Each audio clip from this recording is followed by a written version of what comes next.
Assalamualaikum warahmatullahi wabarakatuh. Salam dan bahagia. Perkenalkan, saya Irawan Prayogo, calon guru penggerak angkatan 8 dari SMP Negeri 9 itu.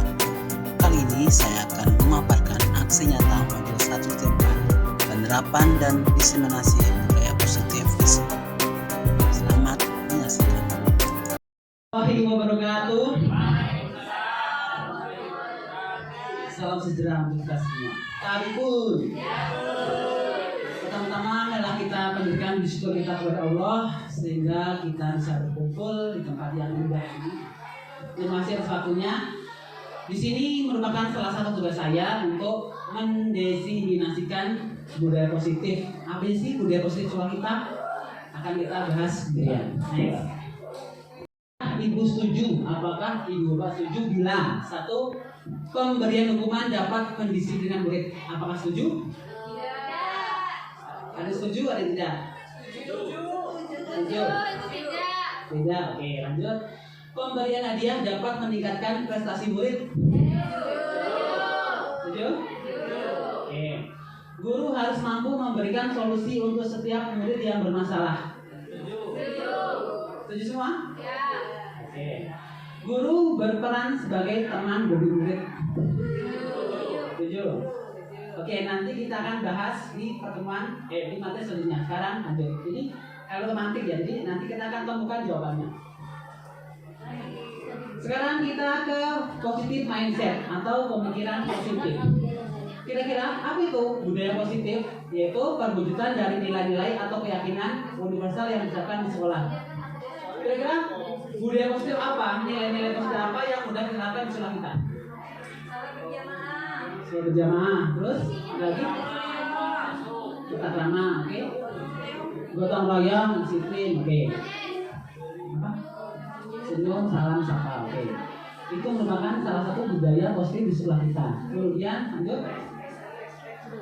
Konsep inti untuk menciptakan budaya positif yaitu pertama disiplin positif, motivasi perilaku manusia, kemudian keyakinan kelas atau sekolah, kemudian 4 kebutuhan dasar manusia, 5 posisi kontrol guru, dan 6 segitiga restitusi. Jadi ini adalah materi yang akan kita bahas untuk kesempatan kali ini. Jadi ada 6 poin.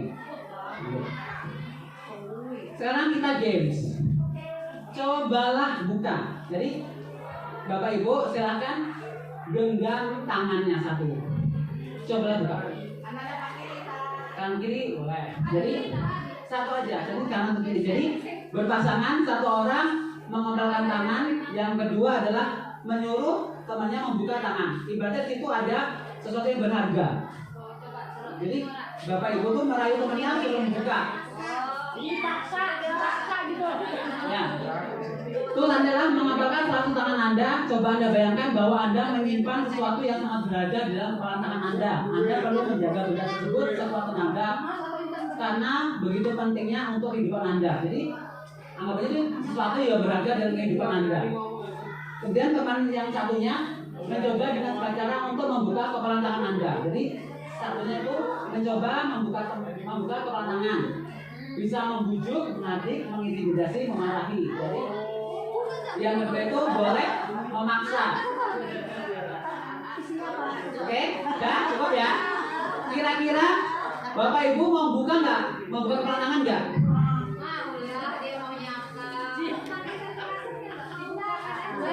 Itu sesuatu yang paling berharga dalam diri Ibu gitu. Iya. Kira-kira Ibu buka nggak? Ada yang mau, ada yang enggak ya? Nah, itu tuh kenapa kok Bapak Ibu nggak mau buka?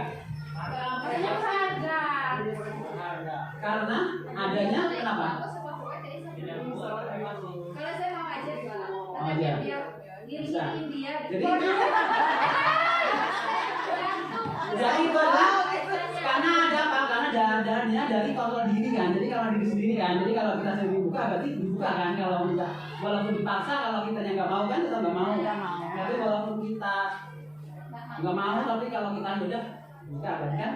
Jadi tergantung pada kontrol diri kita masing-masing. Oke. Lanjut. buka sendiri biar orang lain tahu ya. Nah, karena para pergeseran paradigma kontrol menurut Dr. William Glasser. Yang pertama, Ilusi guru mengontrol murid. Nah, terus tidak kalau guru itu mengontrol murid? Lah iya, ada dia guru kok kontrolin. Ya itu kan. Jadi dulu itu gurunya mengontrol muridnya, gitu kan. Kemudian bahwa semua penguatan positif efektif itu bermanfaat. Iya. Penguatan positif bermanfaat. Oke. Bahwa kritik dan membuat orang merasa bersalah dapat menguatkan karakter. Enggak. Membuat orang merasa Hah?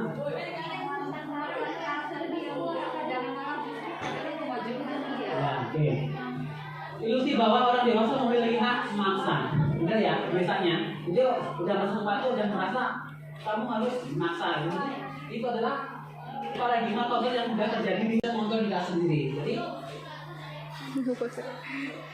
orang lain bisa mengontrol diri kita sendiri. Kemudian saya bisa mengontrol orang lain. Nah itu kebalikannya. Jadi Anda tidak bisa mengontrol orang lain. Jadi orang lain sendiri yang bisa mengontrol diri sendiri. Pemaksaan ada pada saat rujukan gagal. Jadi kita misalnya kita dalam suatu diskusi kemudian tidak ada kata sepakat, nah itu paksaan. Akhirnya kan berarti tidak boleh, harusnya kolaborasi dan konsensus menciptakan pilihan-pilihan baru. Jadi kalau sudah ada diskusi kita harus menggunakan kolaborasi. Oke. Sekarang disiplin positif. Disiplin positif merupakan salah satu cara untuk menerapkan disiplin yang bertujuan untuk menumbuhkan kesadaran serta memperdayakan anak untuk melakukan sesuatu tanpa segokan, ancaman, bahkan hukuman. Nah, jadi salah satu cara untuk menerapkan disiplin positif adalah menumbuhkan kesadaran diri. Jadi tanpa ada paksaan atau ancaman dari orang lain, tapi dari dalam diri sendiri. Nah, sini ada 3 teori perilaku manusia. Ada motivasi perilaku manusia. Kira-kira Bapak Ibu yang mana biasanya perilakunya itu? Apa untuk menghindari hukuman, atau mendapatkan imbalan, atau menghargai diri sendiri, menjadi insan yang sesuai dengan harapan kita? Biasanya apa? Biasanya motivasi kita ini apa? Internal. Dari dalam diri sendiri untuk menghargai diri sendiri. Misalnya saya berangkat pagi karena saya ini ya rajin bisa. Ini kan di sini ada berangkat pagi karena saya takut dihukum, kan? Kalau menurut kan sendiri. Bagus, oke. Yang lain seperti itu ya, semoga ya. Berubah ya. Oke, lanjut. Nah di sini ada identitas gagal dan identitas sukses. Jadi nanti kita ada hukuman, konsekuensi, dan restitusi. Kira-kira dalam 3 ini mana kata-kata yang asing? Restitusi. Belum ada restitusi? Hukuman, konsekuensi, dan restitusi. Hukuman itu sesuatu yang menyakitkan. Jadi hukuman itu ada nggak hukuman yang menyenangkan? Ada nggak? Gak ada. Gak ada ya. Jadi bisa hukuman itu adalah sesuatu yang harus terjadi. Konsekuensi itu sesuatu harus terjadi. Jadi kalau kita berkesalahan, kita akan melakukan konsekuensi. Nah, kemudian restitusi adalah merupakan pilihan. Jadi nanti setelah restitusi baru kita mengadakan restitusi. Tidak nyaman untuk murid anak untuk jangka waktu panjang. Jadi hukuman itu kalau kita hukum anak, mereka itu akan terngiang-ngiang sampai waktu yang panjang. Sampai akhir itu paling ingat saya pernah dihukumin dulu ya. Itu namanya hukuman. Kalau konsekuensi tidak nyaman untuk murid anak untuk jangka waktu pendek. Misalnya anak ini terlambat. Nah, konsekuensi apa? Misalnya suruh lari. Nah, berarti dia teringatnya nggak lama nanti karena dia udah berbuat kesalahan dan dia harus melakukan konsekuensinya atas kesalahan dia. Kalau restitusi itu menguatkan murid untuk dalam jangka waktu panjang. Nah, restitusi itu kayak kenapa sih kamu berbuat seperti itu? Jadi ada motivasi dari dalam diri, kenapa saya buat seperti ini? Jadi dia harus berubah karena dalam dorongan diri sendiri. Oke.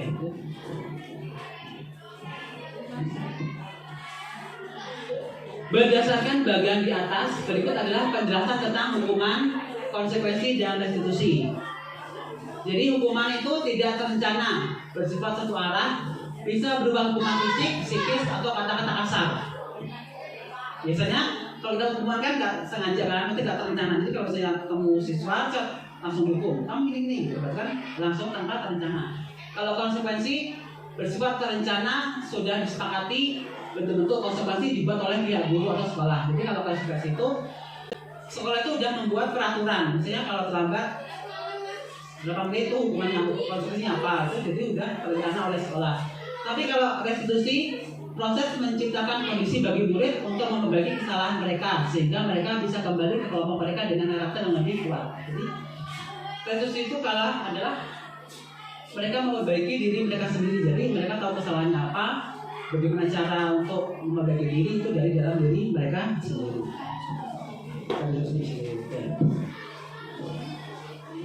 Nah, sekarang ada pernyataan. Kira-kira mencatat 100 kali dalam buku kalimat saya tidak akan terlambat lagi karena terlambat sekolah itu termasuk konsekuensi hukuman. Hukuman.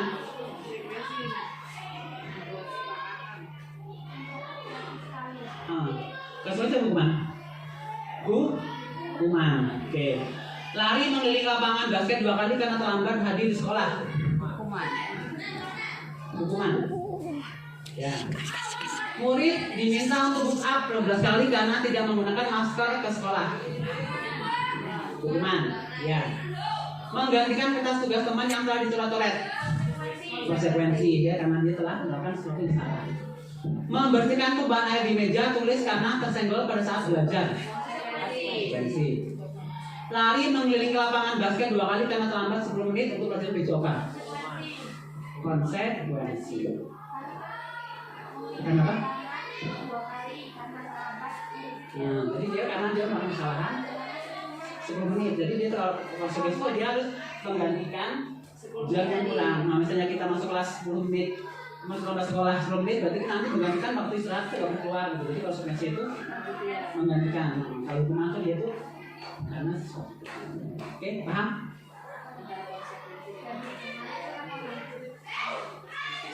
Iya. Oke, lanjut. Misalnya dia nggak menjalankan tugas,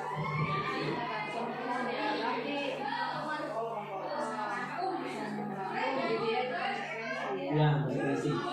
Karena melanggar kesepakatan yang telah terjadi.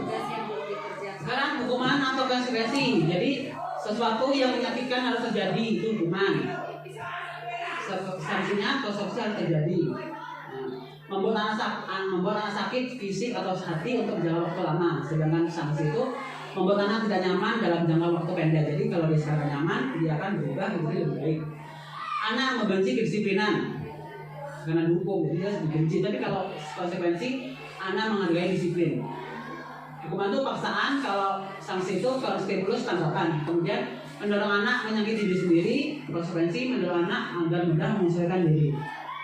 Konsep diri yang buruk, konsep diri yang baik. Anak belajar untuk menyembunyikan kesalahan, anak belajar untuk mematuhi peraturan. Hukuman itu marah, rasa bersalah, bagi memalukan, rasa tak dihargai. Jadi kalau dihukum itu berarti dia merasa marah, merasa bersalah, merasa dimalukan.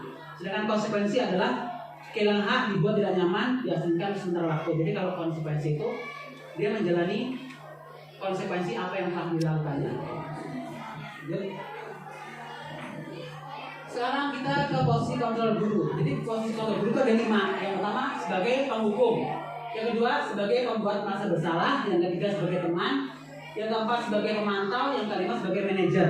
Kira-kira Bapak Ibu semuanya di sini sekarang dalam posisi mana? 3. Teman. 5. Manajer. Iya, bisa. Jadi guru itu ada sebagai penghukum, ada sebagai pembuat merasa bersalah, ada sebagai teman, ada sebagai pemantau, ada sebagai manajer. Jadi manajer ya. Jadi kita harapkan semuanya dari posisi ini. Oke, sekarang kita lihat video. Sekarang lihat video ya.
menyakiti, Ini nggak terlalu juga mengetahui. memang bisa berupa fisik maupun psikis. Ibu dan bapak guru hebat. Dampak yang terjadi pada murid ketika guru berada pada posisi tertentu adalah murid cenderung akan memberontak, bahkan menyimpan dendam. Sekarang yang kedua, membuat posisi merasa bersalah.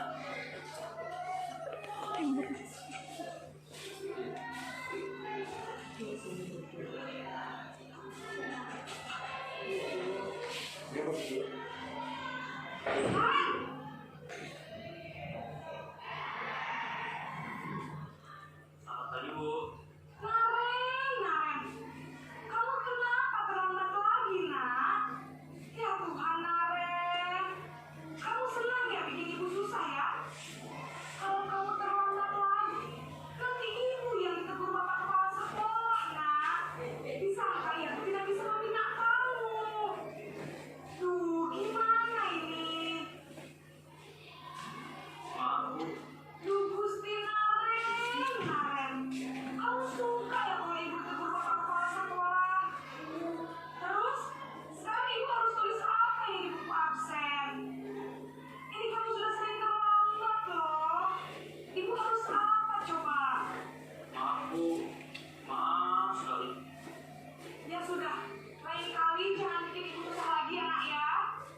Ibu tidak akan kuat lagi kalau kamu begini terus. Bisa jantungan kalau ibu ditegur bapak kepala sekolah. Sana cepat kelas. Maaf ya, Bu. Maaf sekali. Posisi membuat rasa bersalah, berbicara dengan nada tenang, cenderung lembut. Namun kata-kata yang diutarakan membuat murid merasa menjadi orang yang gagal, memandang buruk dirinya sendiri, merasa tidak berharga, dan tidak sanggup membahagiakan orang lain. Ketika guru mengambil posisi membuat rasa bersalah, murid akan menganggap dirinya yang bersalah dan ia akan menyimpan emosi negatif tersebut di dalam dirinya.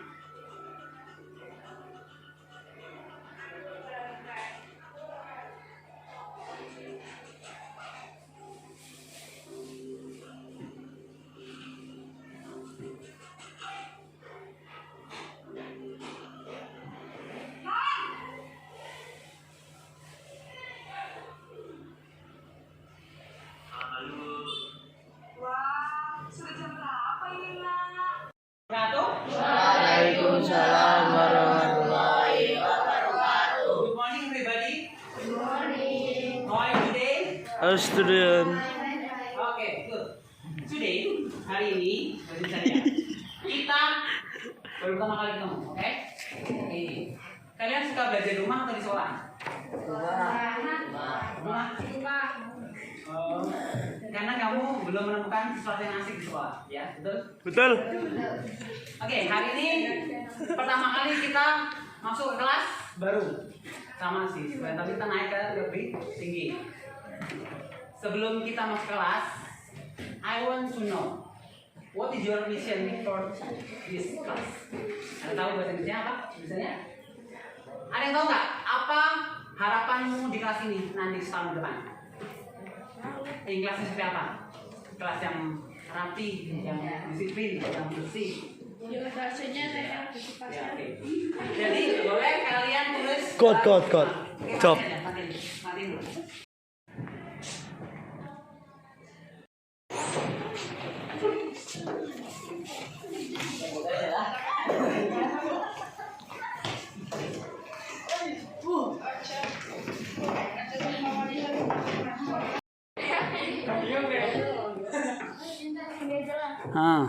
Baca.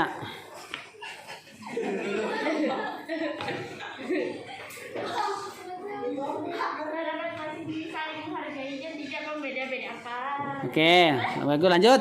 Taruh sini.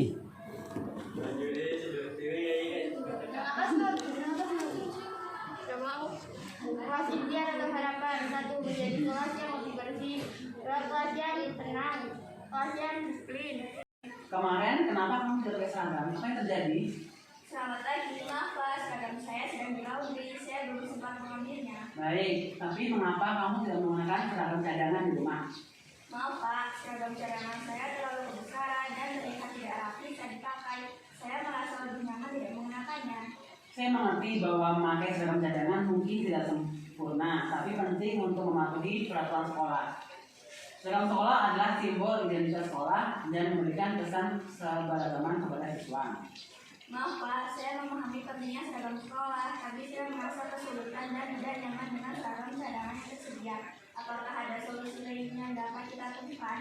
Tentu kita bisa mencari solusi bersama. Bagaimana jika kamu memakai seragam lain yang rapi dan sopan, tetapi tetap memperhatikan beberapa elemen dari seragam sekolah, seperti warna atau lambang sekolah. Hari ini mungkin dapat menunjukkan bahwa kamu masih menghormati peraturan sekolah. Itu terdengar sebagai solusi yang masuk akal. Saya bisa mencoba memakai pakaian dengan warna serupa dan menghindari penggunaan pakaian yang mencolok. Apakah itu akan diterima? Saya pikir itu bisa menjadi kompromi yang baik. Namun, penting bagi kamu untuk berkonsultasi dengan pihak sekolah terlebih dahulu, seperti guru atau wali kelas atau kepala sekolah, agar kamu mendapatkan persetujuan di sini. Baik Pak, saya akan segera berbicara dengan guru, wali kelas, atau kepala sekolah untuk memastikan solusi ini dapat diterima. Itu adalah langkah yang bijak. Ingatlah bahwa penting untuk mematuhi aturan sekolah, tetapi juga penting untuk mencari solusi yang bisa membuatmu nyaman dalam prosesnya. Apakah ada hal lain yang ingin kamu sampaikan? Tidak ada lagi Pak. Terima kasih atas pemahamannya dan kesempatan untuk mencari solusi bersama. Sama-sama, saya berharap kita dapat menemukan solusi bersama untuk kemajuan sekolah kita. Jangan ragu untuk mendiskusikan masalah atau kekhawatiran lainnya di masa depan. Oke? Karena kita Warahmatullahi wabarakatuh. Perkenalkan, nama saya Yunda Aini. Saya dari UPTD SMA Negeri Sungai Metro. Terima kasih kepada Pak Irawan karena tidak menghukum saya karena tidak menaati peraturan sekolah, dan saya mendapatkan banyak solusi untuk menjadi lebih baik. Terima kasih Pak Irawan. Assalamualaikum warahmatullahi wabarakatuh. Terima kasih atas perhatiannya. Salam dan bahagia. Wassalamualaikum warahmatullahi wabarakatuh.